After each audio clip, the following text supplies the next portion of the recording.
অনেক দিনের একটা স্বপ্ন পূরণ হতে চলেছে। দাঁড়াও দাঁড়াও বলছি, লাস্টে বলছি কী স্বপ্ন। তো দেখো ভোর তখন 2:30 বাজে, রাত 2:30, ভোর বলা ভুল। তো রাত 2:30 বাজে, উঠে দেখো রেডি সেডি হয়ে নিয়েছি। তো বেরিয়ে পড়বো সকাল সকাল, ভোর ভোর। তো তারই আর কি প্রিপারেশন চলছে। তখনও চোখে ঘুম ঘুম ভাব।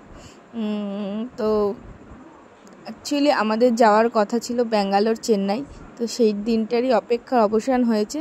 তো দেখো রেডি হয়েছি, রেডি হয়ে যে বেরিয়ে পড়েছি।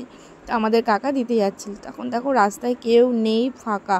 আর রাস্তায় কুকুরও থাকতে পারে, আর দিনকালও ভালো না, সেই কারণে আমাদের দিতে যাচ্ছিল, আর লাগেজও হয়েছিল তাই। তো দেখো এখানে আমরা 3 জনে আর কি যাচ্ছি, কাকা আমাদের দিয়ে চলে আসবে। তো ফাইনালি আমরা স্টেশনে চলে এসেছি, আর কাছেই আমাদের স্টেশন। তো সে কারণে বেশিক্ষণ সময় লাগেনি। তা ফাইনালি আমরা আর কি যেতে চলেছি চেন্নাই।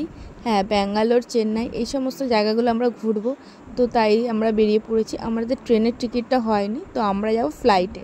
হ্যাঁ, এটাই হলো আমাদের স্বপ্ন, আমরা ফ্লাইটে যাব। তো তখন আমরা যখন আসি তখন বাজে 3:12, দেখতেই পাচ্ছ। আর তখনও প্ল্যাটফর্ম পুরো ফাঁকা, একটা লোকও নেই। ভাবছিলাম ভোরবেলা হয়তো যারা মাল আনতে যায় তারা 1জন 2জন থাকবে, বাট কেউ নেই, কেউ না, শুধু আমি আর ও। আর আমি ওকে বারবার জিজ্ঞেস করছিলাম যে কেমন লাগছে বলো। আর ভোরের ওয়েদারটা না এত মনোরম লাগছিল কি বলবো। তারপর অনেকক্ষণ ওয়েট করার পর ফাইনালি আমাদের ট্রেন আসে। আর তখনও অত ভোরবেলা, ফার্স্ট ট্রেন, দেখছি যে তখনও ট্রেনে ভিড়। তো দেখো আমার বরের মুখটা ঘুম ঘুম ভাব, বসেছিলাম। আর এদিকে সবাই মোটামুটি বসে দাঁড়িয়ে সবাই ঘুমোচ্ছে। খুব এক্সাইটেড ছিলাম, কারণ আমাদের মতন ঘরে ফ্লাইটে কোথাও যাব, এটা একটা সত্যি বলতে বিলাসিতা।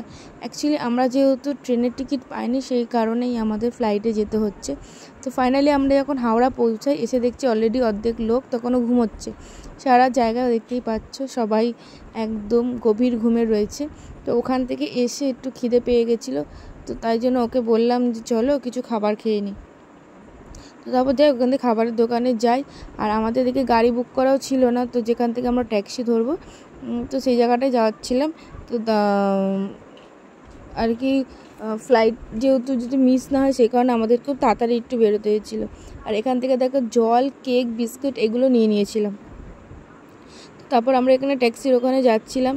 যেহেতু আমরা কোনো গাড়ি বুক ছিল না, তো আমরা উবের বুক করিনি, আমরা করেছিলাম যাত্রী সাথী।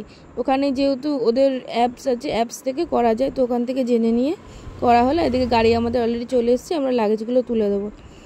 আমি ভীষণ এক্সাইটেড ছিলাম, কারণ আমরা ফ্লাইটে উঠবো, অ্যাকচুয়ালি প্লেনে উঠবো, সেটা সত্যি স্বপ্নের বাইরে। আমি ভাবতাম যাব ইচ্ছে করে মনে, বাট কখনো ভাবিনি যে উঠতে পারো। বাট আমার বরের ইচ্ছে ছিল যে না, আমি একদিন ফ্লাইটে উঠবো। সব সময় বলতো, ছাদেও যখন বসে থাকতাম, যখন আকাশ দিয়ে প্লেন যেত, তখনও সবসময় বলতো যে একদিন আমি প্লেনে চড়বই। সবসময় বলতো, তাহলে অত সোজা প্লেনে চড়বে, কোথায় যাব আমরা, আর জানো কত টিকিট, কত দাম টিকিটের, কী করে যাব। সবসময় বলতাম, বাট বলতে বলতে যে এত তাড়াতাড়ি আমরা ফ্লাইটে চড়তে পারবো, প্লেনে চড়তে পারবো, আমরা সত্যি ভাবিনি। আর একবার নয়, 2বার করে প্লেনে চড়েছি। এটা তো একদম অন্যরকম অনুভূতি, আর তার অনুভূতি তোমাদেরকে জানাবো। যাই ওখানে গাড়ি ধরে আমরা হাওড়া ব্রিজ ক্রস করছি, বসে বসে যাচ্ছিলাম। আর ওয়েদারটা এত ভালো লাগছিল কি বলবো। এক তো আমরা সকালবেলা ঘুম থেকে খুব একটা উঠি না, এখনকার ছেলেমেয়েরা জানোই খুব ভোরে ওঠেই না। সকালের যে ওয়েদারটা এত সুন্দর, সেটা কেউ এখন অনুভব করতেই পারে না। তো যাই হোক, আমাদের ভীষণ ভালো লাগছিলো। আর আমরা এয়ারপোর্টের কাছাকাছি চলে এসেছিলাম, আর খুব এক্সাইটেডও ছিলাম যে কখন সেখানে পৌঁছাবো, কখন এয়ারপোর্ট দেখবো। আর তস হয়েছিল না, এরকম একটা ব্যাপার। তো যাই হোক, মনে মনে তো একটা আনন্দ থাকবে, স্বাভাবিক, সকলেরই তাই হয় যে প্লেনে চড়বো, ওপর দিয়ে আকাশ দেখবো, মেঘ দেখবো, পাশ দিয়ে মেঘ যাবে, এরকম একটা ব্যাপার। তো সেই সবই ভাবতে ভাবতে আর ওকে বলতে বলতে চলে এসে দেখো ফাইনালি আমরা এয়ারপোর্টে চলে এসে, ওই যে দূরে এয়ারপোর্ট দেখা যাচ্ছে। তো টেন এয়ারপোর্টে চলে এসেছি। দারুণ মজা লাগছিলো, খুব এক্সাইটেড ছিলাম কখন ভেতরে যাবো। এবার নানা রকম ফর্মালিটি আছে ওখানে, সেগুলো বুঝতে একটু সময় লাগছিলো। অ্যাকচুয়ালি খুবই সিম্পল ফর্মালিটি ছিল, খুব একটা অসুবিধা আমাদের হয়নি, কারোরই অসুবিধা হবে না। ওখানে যেমন যেমন বলবে তেমন তেমন করলেই হয়ে যাবে। তো আমরা চলেও এসেছি, আর এখানে আমাদের গাড়ি পার্কিং করে আমরা ঢুকে যাব। তো প্রথমে আমাদের আর কি দিয়ে কী বলে আধার কার্ডটা দেখাতে, আধার কার্ড চেকিং করে তারপর সবাইকে ভেতরে ঢোকাচ্ছিল। তো এই যে হলো বাইরে দিয়ে এয়ারপোর্টটার ভিউটা। তো তারপর দেখো আমরা এখানে আধার কার্ড দেখিয়ে চেকিং করে আমরা ফাইনালি কিন্তু এয়ারপোর্টের ভেতর ঢুকে গেছি। আর এই হলো ভিউটা, অসাধারণ। যারা গেছো তারা তো জানোই, অসাধারণ লাগছিল, একটা অন্যরকম আনন্দ। এই যে আধার কার্ড দেখিয়ে চলে এসেছি। আর এই যে বোর্ডিং পাসটা না আমরা প্রিন্ট আউট করে নিয়ে গেছিলাম, অ্যাকচুয়ালি ওখান থেকে দেবে, মানে এটা খুব একটা আমাদের জানা ছিল না, সেই কারণে আমি বলছিলাম কি আমাদের ওই রকম বড় বড় কার্ডের টিকিটগুলো দেবে না, এরকম বলছিলাম, কি বোকা বোকা ব্যাপার। যাই হোক ফাইনালি তো পেয়েছি। তো ওখানে গিয়ে তারপর ওই বোর্ডিং পাস ওই টিকিটগুলো আর কি দিয়েছে, বুঝতে পারছিলাম না, আমরা আগে থেকে করেছিলাম। আর এখানে দেখো এটা আরেকটা এয়ারলাইন্সের লাইন চলছিল, মানে লাইন আর কি সবাই বোর্ডিং পাস নিচ্ছিল, ব্যাগ চেকিং হচ্ছিলো। আর এসিগুলো দেখেছি, এগুলো এই গোলগুলো কিন্তু এসি, বিশাল বড় বড়, আর ঠান্ডা, এরকম একটা ব্যাপার, খুব ঠান্ডা। তো তারপর আমরা চলে এসেছি এখানে ব্যাগ ড্রপিংয়ের জন্য। তো আমাদের ফ্লাইট ছিল হলো ইন্ডিগো ফ্লাইটে গেছি আমরা। তো এখানে এসেছিলাম ব্যাগ ড্রপিংয়ের জন্য। তো ওখান থেকে আমাদের প্রথমে বোর্ডিং পাস দিয়ে দিয়েছে, এই যে 2টো করে বোর্ডিং। অ্যাকচুয়ালি আমরা প্রথম ব্যাঙ্গালোর যাব, ব্যাঙ্গালোর থেকে চেন্নাই যাব, আমরা ডাইরেক্ট চেন্নাই পাইনি, তাই সেই কারণে আমাদের 2টো করে টিকিট হয়েছে। খুব এক্সাইটেড ছিলাম, মুখ দেখেই বুঝতে পারছে দুজনে। আমার থেকে আমার বর বেশি এক্সাইটেড ছিল, ওর অনেক দিনের ইচ্ছে ছিল, বারবার বলতো আমার প্লেনে চড়বো, এরকম একটা ব্যাপার। যাই হোক ফাইনালি আমরা গেছি।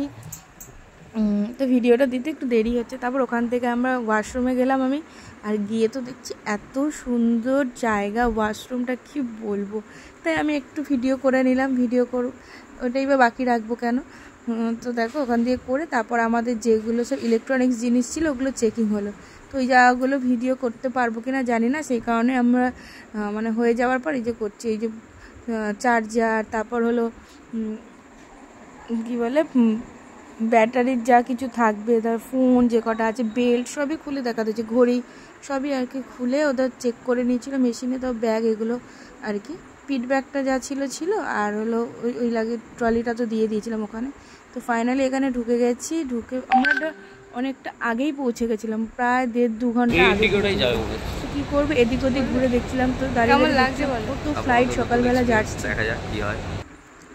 অনেক ফ্লাইট সকালবেলা যাচ্ছিলো, ওই যে একটা দূরে ওই যে প্লেন উড়ে গেল। তো ওই দাঁড়িয়ে অনেকক্ষণ ধরে বসে দেখছিলাম, এত ভালো লাগছিল, মানে এত সুন্দর এক্সপিরিয়েন্স, বিশ্বাস করো আমি কোনোদিনও ভুলবো না। জানি না এরপর কখনো আমি যেতে পারবো কিনা ফ্লাইটে কোথাও, বাট তাই জন্য সবটাই ক্যাপচার করে রেখেছিলাম স্মৃতি করে রাখার জন্য। আর জানো তো আমি না বারবার ওকে জিজ্ঞেস করছিলাম কেমন লাগছে বলো তো, কেমন লাগছে, কেমন ফিলিংস হচ্ছে। তো ও বলছিল ভালোই লাগছিল, দেখি কেমন পাশ দিয়ে মেঘ যাবে, এগুলো আমরা দুজনে বসে সারাক্ষণ আলোচনা করছিলাম অনেকক্ষণ ধরে। তারপর যাই ওখানে অনেকক্ষণ বসেছিলাম বলে তাই জন্য বললাম চলো ওপরে দেখি, ওপরে অনেক তো গেট আছে, তো ওপরেও একটা গেট ছিল, তো বললাম যে চলো যাই গিয়ে ঘুরে ঘুরে দেখে আসি কোথায় কি আছে, আবার কবে আসবো কি না আসবো সেই জন্য। তো ওখানে বেশ এত সুন্দর জায়গা, এত ভালো লাগছিল কি বলবো। তো ওপরেও এখানে সব দেখছিলাম বোর্ডিং পাস দেওয়া হচ্ছিল যাদের অন্য দিক দিয়ে ফ্লাইট ছিল তাদের। তো আমরা এসব জায়গাগুলো একটু ঘুরে ঘুরে দেখছিলাম, এত সুন্দর, 2তলা 3-4 তলা মনে হয় হবে, ঠিক খেয়াল পড়ছে না, আর এত দোকান চারিধারে, তাই দেখছিলাম। তারপর যাই হোক এই যে নেতাজি সুভাষচন্দ্র বোস ইন্টারন্যাশনাল এয়ারপোর্ট, এটা হলো আমাদের দমদম এয়ারপোর্ট। তো আর এখানে একটা সিলিকনের ওই যে মা দুর্গার সাথে ছোট্ট বাচ্চা কোলে এইটা ছিল, এত ভালো লাগছিল, যেন মনে হচ্ছিলো অরিজিনাল কিছু বসিয়ে রেখে আছে, কিন্তু অ্যাকচুয়ালি এটা হলো সিলিকনের তৈরি। তারপর যাই এখানে দাঁড়িয়ে কফি দোকান, এই দোকান সেই দোকান, অনেক রকমের দোকান ছিল, ওগুলোই ঘুরে ঘুরে দেখছিলাম। আর এরকম স্ক্রিনে না কোন ফ্লাইট কটার সময় আছে এগুলো দেওয়া ছিল।